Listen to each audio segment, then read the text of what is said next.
very much want to come at this now with a no is a totally fine answer. I don't want to push anything on somebody. I don't want to be aggressive with anyone.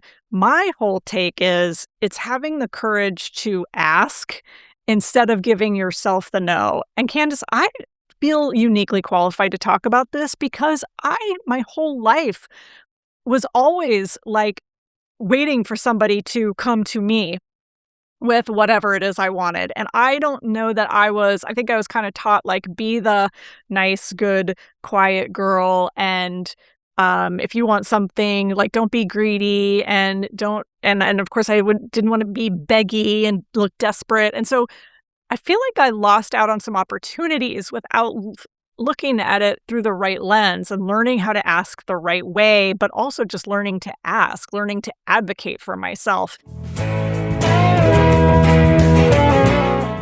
I'm Candace Trudarte. This is Gratitude Geek, the podcast for Gen X women solopreneurs, weaving gratitude and appreciation into your business strategy. We have some huge news. Oh my God, oh my God, oh my God. Okay, so as of July 30th, 2026, Gratitude Geek, this show that you're listening to right now, it was named the Best Diversity and Inclusion Podcast and the Best MPN Show at the Marketing Podcast Network Annual Awards. That's right. We took home 2 categories.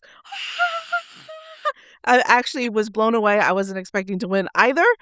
And I'm still trying to unflabber my gas about it, or ungas my flabbers. So there you go. Woohoo! We are a winner.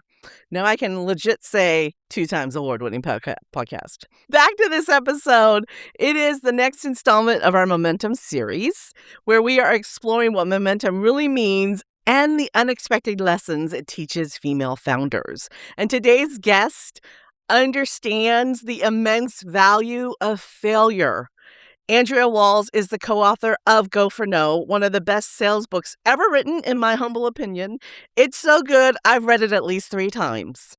Yes, I am so glad to be with you today. First of all, happy birthday. Well, thank you. You're welcome.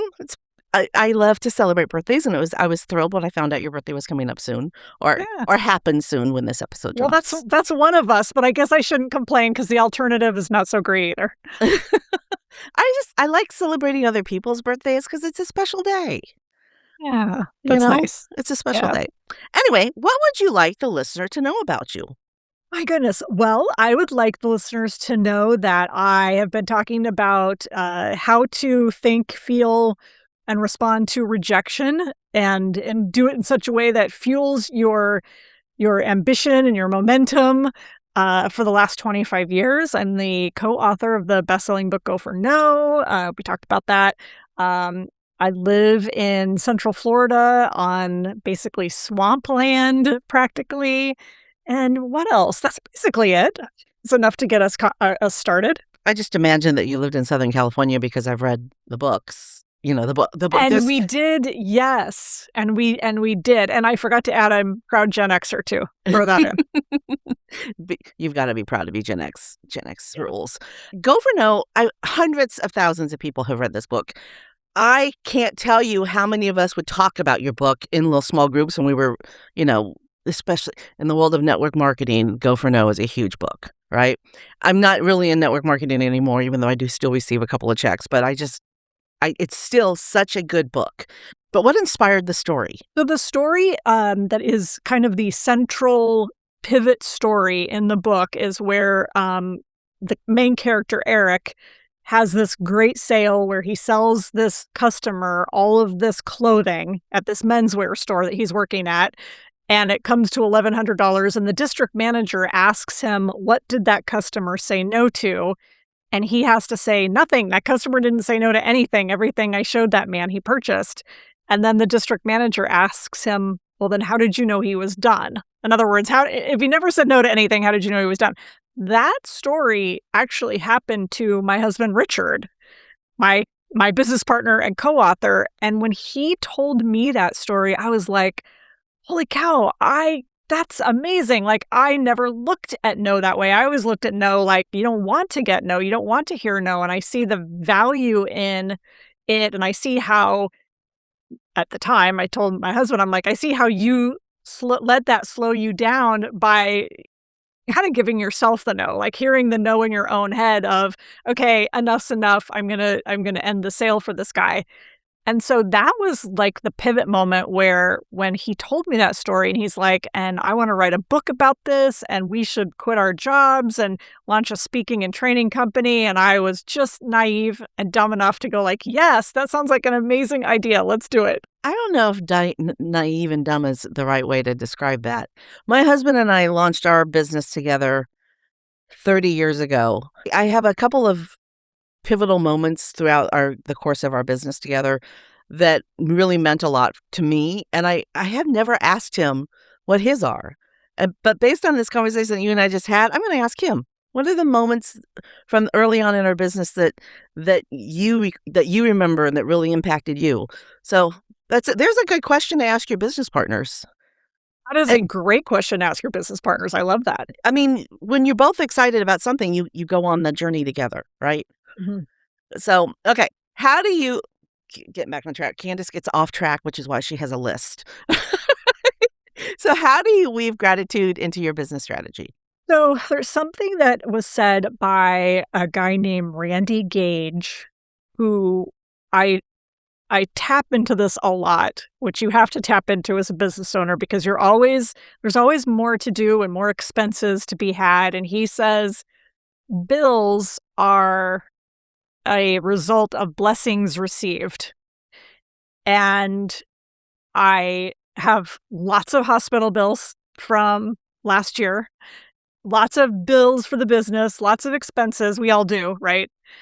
And so I try to, and his antidote for that is look at bills as blessings for, that you have received. And so I weave that into gratitude of, hey, don't see them as negative. See them as look what happened. Look what you got as a result.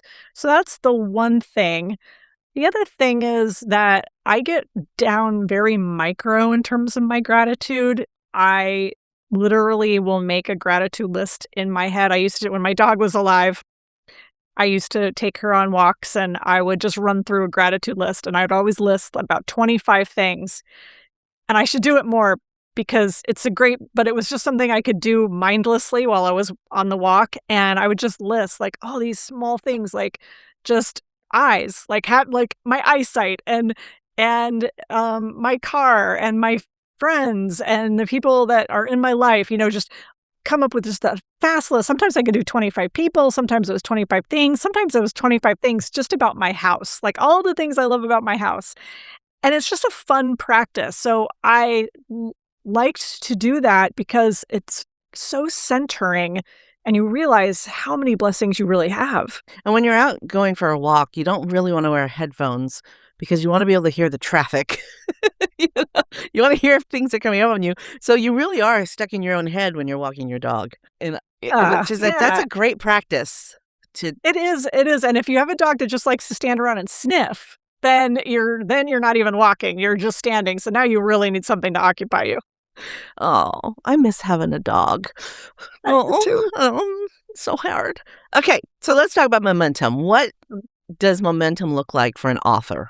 Yeah, isn't it funny? Like, whenever I get asked that question, I always do, like, a big sigh. Oh gosh, especially question like momentum and the word author. A few things. One, I mean, obviously, sales makes such a huge difference for an author in terms of momentum. Getting reviews is huge for authors in terms of momentum. Just feeling like and sometimes it's just psychological momentum. Sometimes it's just one person who comes to you and says, "I read your book and I loved it," or "This is what I did because of it. It made this difference to me." And we went our first few years of releasing Go for No was crickets. I mean, it was a 10-year binging, purging odyssey of trying to get this book into the hands of the right people. And, we talked about direct sales. We had one direct sales company literally write us a letter, a big, big one, women's cosmetics, not gonna say the name, just a big women's cosmetics direct seller who said, like, thanks for sending us the book. We sent a copy to a couple of the high up people at corporate, and they were like, but we're never going to share your book with anyone. Like it's never coming into our organization, just so you know. And we were like, wow, that's one heck of a rejection. I wish I had saved that letter. I didn't. You should But have. I should have. I don't know what I was thinking. Because that's like the ultimate no. I mean, you were going for no with your Go for No book. It was exactly, and I got this great no, and then I didn't save it. And part of the problem was back then is this was before smartphones, and so I didn't have a phone. Like if I had gotten a letter like this today, I would easily just take a quick picture of it. But it was like, okay, save it in a file and scan it at some point later, and it just got lost. Whatever. But it was crickets, and so the hope that we had, the momentum that we needed to just keep going was every now and then getting that feedback. So I think getting that feedback is so helpful. Because it's happened yesterday, winning an award feels like momentum too. Yeah. Especially when you're not expecting it. So, yeah. And it puts the wind back in your sails too. So nice work, great reviews, things like that. They just anything that puts the wind in your sails. Sure, you're so right, and it is anything that, because that's what you need to be able to you need to be able to keep going in those moments. And so yeah, it's that's the kind of stuff that does it. And you got it in a very unexpected way. I think that as an author, you've got to be proactive sometimes and put yourself out there enough to have those sometimes serendipitous things happen. You can't just sit back and wait for it to happen. You've got to put yourself out there, as they say. I don't know if you are aware of people who teach this, but based on the Go for No concept, there are network marketing companies who teach to make a grid of 100 squares and to ask so you know about this, and to ask 100 people, and once you've gone through 100 of these people, you'll have built a business, right? You do the 100, they do the 100, and I want to talk about this a little later in the show because I want to stay on the track of the momentum, but I think there's been a little shift, and this is a literary device called foreshadowing. So I'm going to come back to this question towards the end of the interview. All right, so let's move on. How did you know that you had reached momentum? The true moment that we realized that we had hit momentum was December 31st of 2010. We finally hit number 1 on Amazon's sales list. A feat that we had been trying to do for since we had gotten on Amazon 3 years earlier, almost 4 years earlier. And at that moment, we were like, okay, it's fine. Like, we're finally really starting to take off here. This is what we wanted. This was a goal that we had set, that we had achieved. And so that was the moment that I think we knew we had really hit momentum. And it was 3 or 4 years after you had joined Amazon. Exactly. Yep. One of the pivotal moments of my former career with my husband, we had a custom furniture business, was when our client, who was a plumber, told me that it had taken him 30 years to become an overnight success. That it was really early on. I might have been 30 years old at the time, but that was one of those lessons that I have kept with me all this time. Sometimes it takes you 5 years to become a bestseller. Sometimes it does. I love it. We're getting so many good nuggets out of this. And all we're doing is asking the momentum questions. Right? Can y'all tell that I'm kind of in the presence of a hero? When Andrea asked me if she could be a guest on my show, I almost threw up because I was so excited. You know who else asked to be a guest on the show that I turned down because I'm focused on interviewing women? Randy Gage. That was when I got that message, I was like, I've made it. Randy Gage wants to be my guest. And I turned him down. Oh my gosh, this is not supposed to be an episode about Candace. but I turned down someone that I had been following for 20-something years. Wow, Candace. And that just goes to show you, like, hey, you know what? You get good at saying no. The better you are at saying no, the better you are at going for no. Mhm. Oh, and that well, we're gonna get to that, but Okay. it's so important. It's so important. I'm a huge fan of failure, and a lot of that is I learned from your book. So how did momentum change things for you? And did you end up where you thought you were going? Hmm. I think in many ways we did end up exactly where we were going. Our goal was to establish a professional speaking business. And we were using the book to do that. The book was a door opener. And so that is pretty much exactly what happened. The book just really started taking off. And the more the book sold, the more business we got from a speaking standpoint. And the more you speak when it comes to speaking and training and working in corporations and things like that.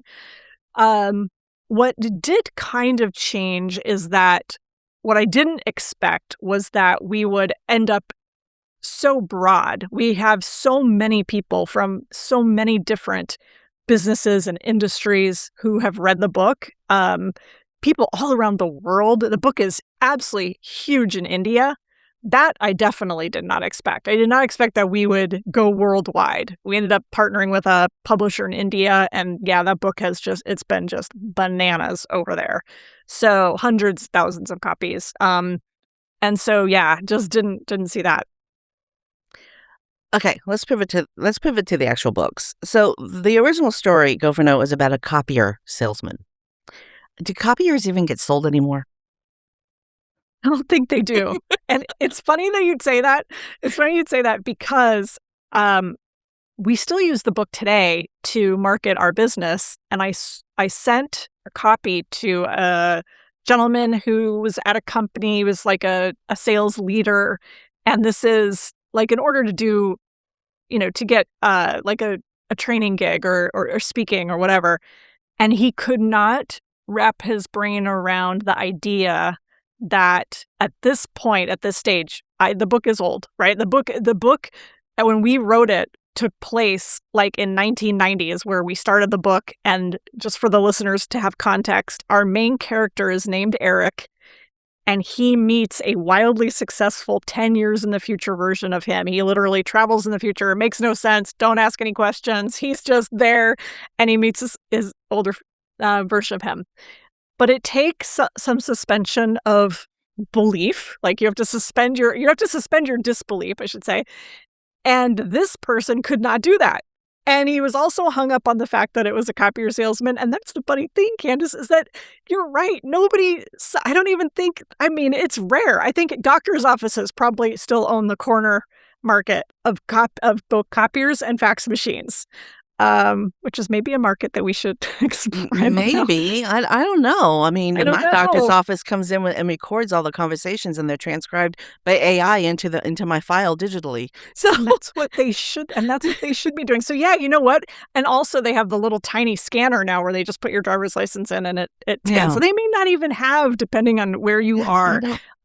That's the funny thing about it is so our hope is that people, like you said, that you pull the lessons out of it that resonate with you. But he was very, what's the word when you're just hell bent on like focusing on the details, like almost to a Fastidious. yeah. That's I a don't know. good word. I don't know if that's the right word, but I I don't know. understand. Hyper Like it. focused. Hyper Yes. focused. Yeah. Yeah, exactly. Here's the thing: the richest man in Babylon took place 5,000 years ago. What is that book that I read recently that was really good? The one about the guy who goes to Egypt to find his gold, and then he finds it in Spain, in his hometown of Is that Spain. Acres of Diamonds? No, not Acres of Diamonds. Um, um, Yeah. The he's Alchemist? the Alchemist. The The Alchemist. That's Alchemist, it. yeah. I mean, they all take place hundreds of years ago. Right. Um, the book that The Secret was based on. I mean, Yeah. that was written about the. See, Henry Ford? No, not Henry Ford. Who created the telephone? Oh my god, we're both having Gen X senior moments here. Yeah, I know, big time. So, well, there's the light bulb guy, there's, Edison, and then there's, Graham Bell, Alexander Graham Bell. It must have been Graham Bell because he took a train to California or someplace to work for him. And that is the movie The Secret is based on. Oh, that's right. Okay, y'all, Yes. the book will be in the show notes because it's not coming to me right now.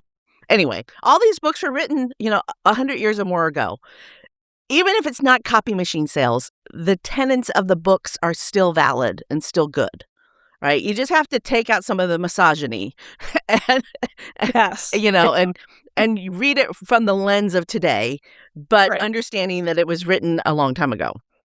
Anyway, speaking of misogyny, let's talk about the way the pandemic has affected the way women particularly look at sales, because I think it's a completely different landscape now. That sales is a different landscape now. I still believe in the failure. For women, though, especially the ones listening to the show who are mostly creatives, doing creative work, we're not really selling anything, but we still need to sell. So, first of all, you're absolutely right. And in part, our answer to that was we finally wrote a book called Go for No, the sequel, where we have as the heroine in that book, 25 years later, Eric's daughter. And partly because I wanted to, first of all, always wanted to have a sequel. I always thought we should. And 10 years after we wrote the first book, it was like, we should do a sequel. And then 20 years after, we were like, we should do a sequel. And now finally, I told Richard, I'm like, we need a sequel. It is time. And this is the perfect time because we can have our main character have a daughter. We need a woman. Because people have always told me, like, you guys should do something like Go for No for women. And I don't disagree. I think that a lot of women see Go for No as being pushy, as aggressive. I was just on a podcast yesterday and I was telling the host, I was like, I eat no for breakfast and I don't take no for an answer. And I'm really against, I think some of that is kind of funny and kind of cute, but I'm really against that as a posture. I very much want to come at this now with a no is a totally fine answer. I don't want to push anything on somebody. I don't want to be aggressive with anyone. My whole take is it's having the courage to ask instead of giving yourself the no. And Candace, I feel uniquely qualified to talk about this because my whole life was always like waiting for somebody to come to me with whatever it is I wanted. And I don't know that I think I was kind of taught, like, be the nice, good, quiet girl. And if you want something, like, don't be greedy and of course I didn't want to be beggy and look desperate. And so I feel like I lost out on some opportunities without looking at it through the right lens and learning how to ask the right way, but also just learning to advocate for myself. And so that's today where I come at this for women. And it's our marketing challenge because I think a lot of women see a title like Go for No, and they may feel like it is kind of bro sales culture or whatever. And that hopefully hopefully we're working on getting people to shift that. The anti-pro marketing sentiment is something that I talk about a lot because I think there's just better ways. I'm famous for if somebody sends me a bro marketing message in my LinkedIn inbox, I will say, dude, your bro marketing is so 1995. I have done that dozens of times. Sometimes I just go, ooh, bro. So there is a way to embrace failure, which is what going for no is being okay with failure without it being icky. Yeah. Yeah. Being okay with failure and understanding the reframe, which is if you want more success, if you want more yeses, it's about taking action and putting yourself in positions where you could fail, where, you when your head hits the pillow at the end of the day and you say, what did I do to achieve my goals and dreams today? Who do I need to ask? Where are they? How do I ask? When do I ask? And and that's go for no behavior. And if your head hits the pillow and you go like, I didn't do any of that today. I didn't ask anybody for anything, then I say, one, look at what you want, get clarity on what you want. And I think sometimes as women, we, and speaking for myself, lose that clarity. We kind of forget what it is we really are trying to achieve and what we want. And then it's, how do I get there? And what are the steps I need to take? And that's where the courage part comes in. And you know what? I need to ask for help here. I need to reach out to this person who was a happy customer. And you know what? I need to ask them for a review. I need to ask them for a referral. And there's nothing wrong with that. It's not me. I'm not stepping over any kind of line. And you know what? I'm going to let somebody help me. Help. Yeah. And that's okay. I've had over 330 guests on this show, over 400 guests in total across all the shows I've done, and I have 50 reviews. I ask every single guest to leave a review. Are my feelings hurt when they don't? No, because I am going for no. I'm doing the activity. Yeah, And 50 you're doing reviews is not activity. bad. No, it's actually not bad. Statistically, it's actually pretty good. And that's all you can do is you do the activity and then you say, okay, it's out of my control. But the important thing is that you took the time, made the ask in the right way, like, hey, appreciate you having me on the show, blah, blah, blah, leave a review. There's nothing wrong with that. And so, but this is a challenge both from a marketing standpoint and also, well, you know what? We'll get to it kind of is a good bridge, maybe segue to the foreshadowing of the 100-box question, I think, if I know where you were going Well, with you that. know what? Let's go with the 100-box question. Go with it. Go. Let me hear what you think I was going to ask. Okay, so what I think you were going to say is the idea of having the 100 no's and just talking to 100 people comes from a place, and it was true 25 years ago, where quantity was much more important than quality, where it was like ask and talk to as many people as humanly possible, and just ask, and just it's a numbers game, which in some ways it is in that even in today's market, the analogy is, hey, put more hooks in the water. If you are, posting on one social media platform, well, try a couple more. Put a couple more things out there. More hooks in the water, the more fish could pick up those hooks. It's that quantity aspect. But I remember this lady who was in network marketing, actually. Her name's Kai, and she said, and I quoted her, she says, we like to say that success is a numbers game, but people are not numbers. And I loved that because That's a great quote. It is, because I don't want, certainly I know this to be true, but I don't want our audience to think like, oh, Go for No is just about, everybody's just a number. I hate that idea. I remember being at a conference once and somebody who was like part of the conference team referred to the audience as buying units, which I just found really sad and abhorrent because they're people, they're not buying units. It's gross. It is gross. And so, but from a Go for No standpoint, it's like, well, you can see people, you can see your quantity and say, okay, well, we're trying to make an offer to all of these people. We want it to be the best possible offer. We obviously want everyone to say yes. Some people will, some people won't, whatever, it doesn't matter. So what? But you can do it in a really kind, I think, and ethical way, but still give everybody the chance to say no. Like, don't not ask. And so in today's market, quality is so, so important because the quantity gates have been taken down. You can send 3 million emails now. You can have a robot send 3 million emails or 3 million DMs or whatever.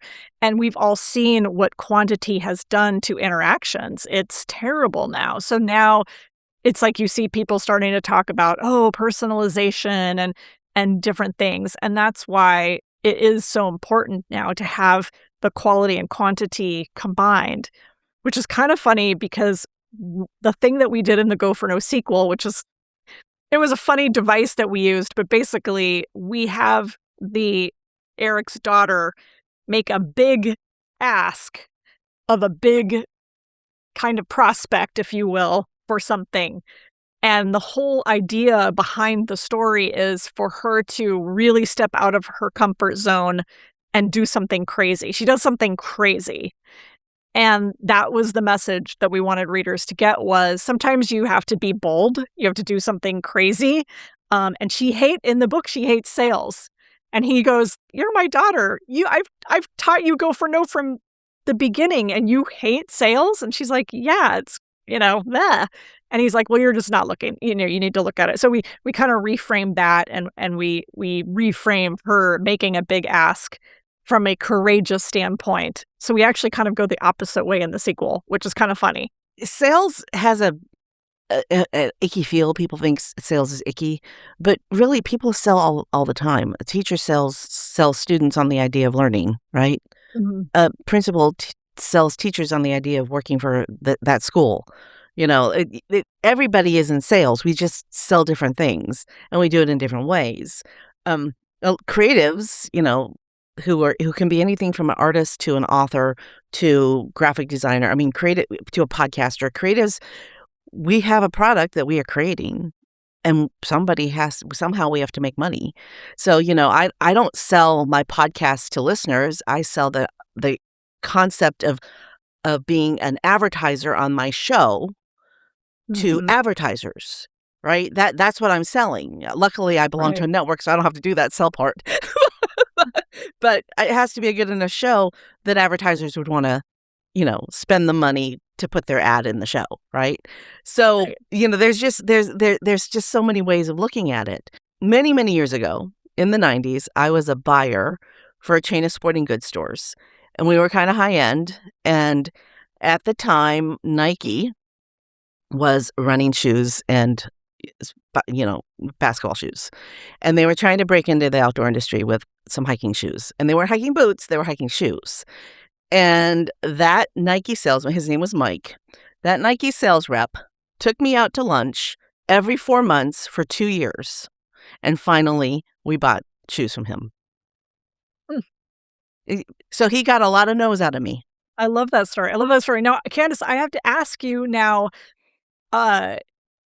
what finally won you over? Was it the persistence, or do you just feel like he finally understood you guys in the business enough that you were willing to take a chance? We were willing to take a chance because they kept season after season, they released a new shoe, and we thought it was a fly-by-night idea. I mean, we were selling high-end hiking boots, and this was a low-end, under $100 shoe. And a boot and a shoe are not the same thing when you're hiking. So it was not, it was more of a trail walk kind of thing, and really when we first looked at them, we thought that it would be more of I wear these shoes to look cool, not I wear these shoes to go hiking, right? Mm-hmm. Kind of thing. It was more of a fashion than a function. But after about a year and a half, I think it was about a year and a half, after about a year and a half, we were like, okay, they've released enough. They've done well. We've seen it in other stores. We're going to bring them in. And they did well. They did really well. So, Yeah. Interesting. I love that story. And that was Nike. That was Nike.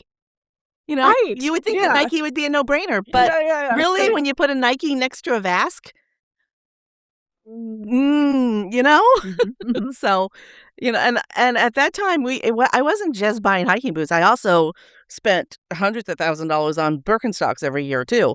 But again, Birkenstocks, it's after you're done hiking, you're going to put your foot in something that feels good, right? Mm-hmm. So, but yeah, the Nike rep was very persistent, and eventually he wore me down. So Yeah. that was that. But so that's how many no's is that? That's probably 7 no's before he got a yes. Right. Yeah. Yeah. It's not just one person. It's the number of asks. And an Mm-hmm. ask doesn't have to be selling. I mean, selling isn't always the ask.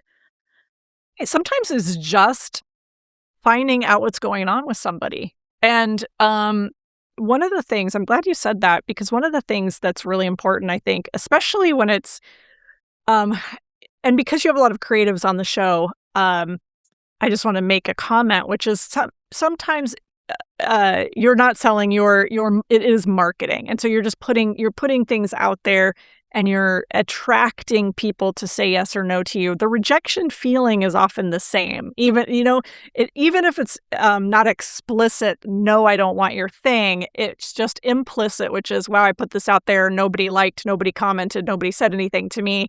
It just went out there and died," and so that feeling of rejection is the same as what I've kind of come to learn over the years of talking to so many people who are artists and creatives, and like what we do in our business oftentimes, same thing. And so, I think there's that distinction to think about, which is there's that sales, there's that marketing, and it regardless, it's the asking and the doing it consistently enough that's going to make the difference. Let's talk about some of the ways that we can do that. What are some of the ways? Just thinking about the creative woman who's listening right now. I'm a photographer, maybe not wedding photographer, but fine art photographer. Let's talk about Yeah, the kinds of people who are listening right now who know that I mean, this is a marketing podcast.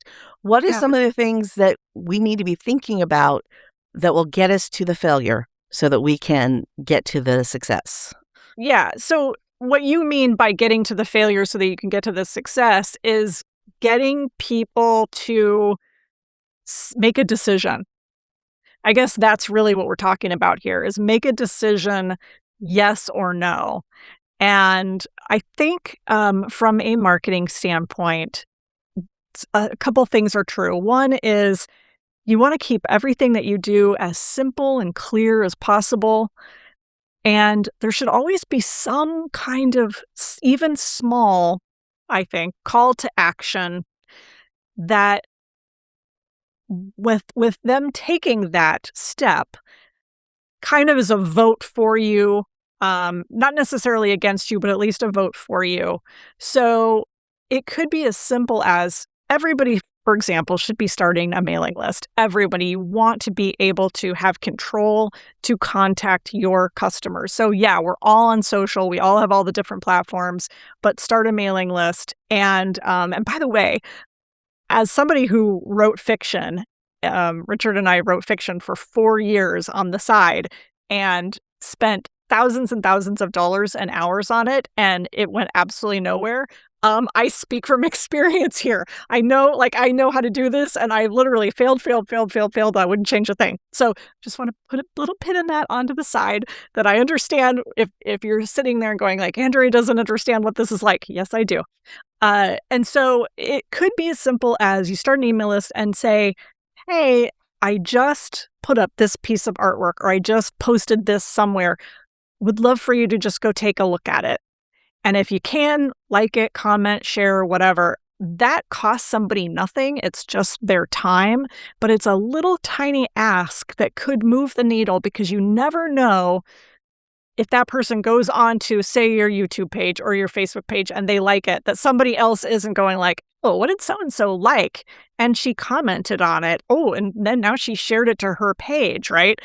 And so those are the small little things that you can do. And also, and this may not be for creatives as much, although it can be, following up with somebody, like you said, Candace, it doesn't have to necessarily be an ask. It could just be a, hey, checking in with you, what's new? Like, not a, here's what I want you to do, here's what I want you to look at, just what's new, what's up.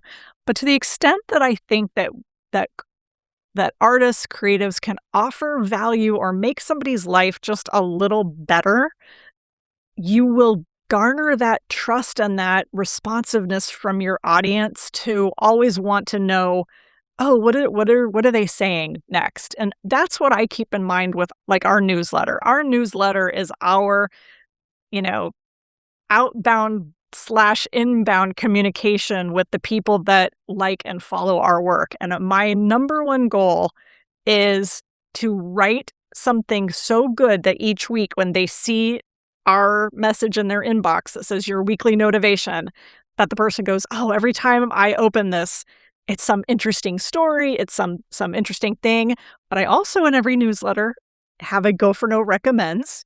And sometimes it's, yeah, recommend that you buy something from me, or sometimes it's recommend like, hey, just go to my YouTube channel. There might be some videos you want to watch. Or, hey, I was on this podcast. Go take a listen.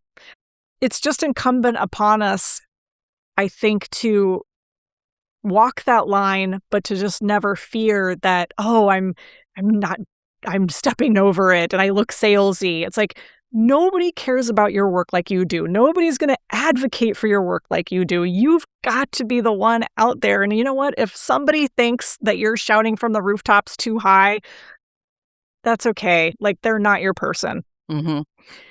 Miriam Schulman, the author of Artpreneur, was on the show, I don't know, 6 months ago or so. And her big thing is that if people sign up for your email list, it's because they want to hear from you. So email them. Like, don't be afraid to email them. So many people are, so many people are afraid to send messages out to their lists, and yeah. So if your open rate is 15%, you're still doing better than a lot of other people who are sending out emails, right? Open rates on emails are low, but everybody on that list signed up for it, right? Eventually something's going to come across them that they're going to want to open. Yeah. Yeah. So that's work on your subject lines, work on your subject lines, work on your subject lines. 3 times. That is great. That is great advice. Yeah. Yeah. And you know what? You get better. And that's the funny thing is when you start doing it, you are forced to get better. And then you inevitably look back like we all do. I look at everything I've ever done and I look back and I go like, oh, Lord, I would never do that today. I would never say that today. I'd never put that out today. I would do it so differently. But who cares? But who cares? And times have changed, right? Yeah, that too. Yeah. Nothing irritates me more than when people don't like a politician because they've changed their mind about something. You know what? If you are presented with new evidence and you do not change your mind based on the new evidence, then that's a you problem. Right. That is how we evolve as humans, is that when we learn new things, we go, oh, maybe what I thought before was a bad thing. It isn't just true for politicians. It's true for everybody. If you are presented with new information, it's okay for you to change your mind about a thought that you had before and to do something new. Yeah, I really like that you said that too, because especially like for us doing this work for 25 years, I think that you're just going to have things where you realize times have changed, it's different, and processes are different. Like for us, sales is just so different. There's so much technology that is around now that wasn't around 25 years ago. So of course, practices are going to be different and things are going to change. So you just end up having different opinions and processes change based on that. Gen X women were born between 1965 and 1980, and a lot happened between 1965 and 1980. By 1980, there were video games and cable TV, right? So those of us who are born, I was born in 1970. I was born before women could have their own checking account. Jeez. The way that our mothers think is different than mothers of children who were born in 1980, who already had their checking account, right? By 1980, their mom could have been a single mom that was very successful with a great job. In 1970, a single woman with a great job probably didn't exist. If it did, it was very, very unicorn, right? More rare. That was 10 years time. 10-year time. Yeah. So we should be evolving our thought process always. I'm back to what I said earlier about the pandemic. It changed us. We cannot do things the way we did before the pandemic because none of us think that way anymore. So let's just wrap up this whole thing about failure because, going for no is going for failure. And Edison was the guy who tried to make 1,000 light bulbs, and then finally, after 1,000 tries, he made a light bulb, right? Those are not failures. Those are just light bulbs that didn't work. And I took that straight out of your book. Straight out of our book. Yes. In fact, we have in our book, you just reminded me, I'm like, what is in our book? What is in our book? Yeah. Edison was asked by a reporter how it felt to fail all those times. And he said, I did not fail. I successfully discovered 10,000 ways that do not work. And that's what you do is you discover ways that do not work. You discover subject lines that just you go like, I do this to this very day. I look in my email account and I go like, oh, a lot more people opened the email on this particular week than on this particular week. For what, I try to decipher like, what was it about that subject line? What was it about the little emoji I used or whatever? And it's fun. But you've gotta have that awareness. You've gotta have that willingness to be okay with that criticism and that failure. I learned that sending an email on a Sunday is a really bad idea for my audience. Like, my open rate on Sundays is 0. It's not 0, but you know what I'm saying. And see, psychologically, you would think, like I would think, because I get some emails from people on Sunday night, and I would think that they'll see it on Monday morning right when they come in, and probably at that point it's so crowded. Yeah. Right? Yeah. Or and then Sunday night people are just busy getting ready for the week. But guess what? I wouldn't have known that if I hadn't have tried sending emails on Sundays. Exactly. So now that's the one day you're like, okay, don't need to worry about that day. Don't need. And so it isn't just going for no is about experimenting. And experimentation really is how we grow. So here's the thing is it all sounds really cliche when you say like, oh, failure's the way and failure's the path and nobody. So it's not about failing for failure's sake. It's about getting the data. And that's why you do have to have a little bit of a nerd brain. You have to be willing to kind of look at things and be a little systematic. I would caution people this way, and I've coached people through this. I remember like one lady in particular, she would tell me, Andrea, I can never, she was in sales. She's like, I can never talk to a prospect one way without the very next conversation I have just changing it up. Because if it didn't go well that one way, then the next person I talk to, I just have to change it up and I have to do something different. And then depending on how that conversation went, she would change it up and go to the next person with a kind of a different offer. And so you do have to be a little systematic. You gotta, when it comes to failing your way to success, which is really take the time to try something and get the evidence, get the data.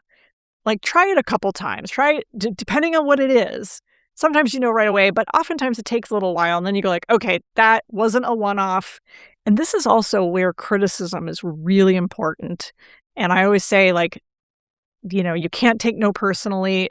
My favorite line is, it's not about you. Even when it's about you, it's about that other person and their issues and biases and beliefs and whatever was put in their little head when they were growing up, that you weren't around then. And that's all about them. It has nothing to do with you. But so this testing aspect, that you've got to get enough data to make it matter. And if one person came up to you and said, wow, that blouse looks terrible on you. Well, that's one person. That's not evidence. It's not empirical. It's not, this is just one opinion. And if you went through the rest of the day and every single person, including strangers, came up to you and said, wow, that blouse is terrible, then I think you could go home that day and go like, okay, I'm throwing it out. But if you've got one person who comes up and says that, that is not evidence. That is not a verdict on this. That's just one opinion. And so you've got to be very careful not to switch things up based on one random rogue opinion. And because creative people are often very sensitive, I know that that is me for sure. It's like we hear it and we go like, oh my gosh, that didn't work. I got to change. No, that was one person. Wait till you get enough evidence and then change it up. Okay, so unbelievable. It's time to start wrapping up. So you have on your website the NQ quiz. Let's talk about that. Yes, the no quotient quiz. So we've had this quiz for a long time, but I finally we kind of rebuilt it last year, and it comes. You take it. It's really simple, easy to take. And it gives you 3 results: a high no quotient, a moderate no quotient, and a low no quotient. No quotient stands for it's like the IQ test, but it's the NQ, your willingness to hear no, kind of your beliefs around rejection, beliefs around failure. I will say that, this is not like a verifiably standardized academic at all. This is Richard and I coming up with our best view of, okay, how would we want people in the Go for No framework to answer these questions ideally? And so the quiz is, like, a little tricky. There's a couple trick questions in there. I'm not gonna lie. There's, designed purposely so that people don't, pass with flying colors. Let's put it that way. We want it to be challenging, but it is fun, and you kinda get an idea of the Go for No philosophy just by taking it. Well, there will be a link to the quiz in the show notes. Thank you for that. It's how fun. And then you have a new book that just came out recently. Yes? Yes, so we did Go for No the sequel, very creatively titled Go for No the sequel. Could not come up with a good title, so we were like, "Okay, it's the sequel." I can't tell you what a thrill it has been, Andrea, to have this conversation with you. Again, I think I read your book for the first time more than 10 years ago, and I've picked it up at least twice since then, including this morning.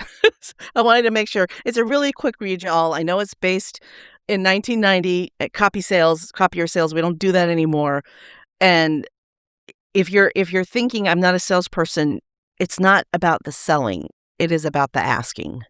And asking can happen anyway. So thank you. Thank you for the work that you've done. Thank you for the conversations that I've had with other people around your book and the connections that I've had because of your book. You don't, I think the piece of momentum that you might be missing is the downhill that happened because of it. I read the book. I know other people who read the book. We've had these amazing conversations. We've recommended the book to other people. And all of that happened because you wrote a book. It feels really good to hear you say that, and it's so crazy to think that I reached out to you and that you were all excited because 'cause I'm thinking, "Oh, this is a cool podcast, like, I feel like we could have a good conversation, and maybe we will. Who knows if she'll what she'll say." And it's so funny that you don't know what's going on, 2,000 miles away in someone else's house and what they're thinking. So but it was a really fun conversation, especially with somebody who has lived it and knows the material so well. So your questions were, yeah, really, really probing. Thank you so much for this conversation. I've had a blast. I hope it's not the last time we speak to each other. Andrea Waltz, this is your moment of gratitude. For whom or what are you most grateful? Well, I'm gonna throw my husband out there. Very grateful to him for sharing the philosophy with me and really having faith in me and letting me completely hijack his idea, which is what I did. Thanks for tuning in to Gratitude Geek, the podcast for Gen X women solopreneurs weaving gratitude and appreciation into your business strategy. Our theme music is by Rev Brock and Solily. I've been your host, Candice Rodarty. Stay groovy, my friends. Stay groovy, my friends.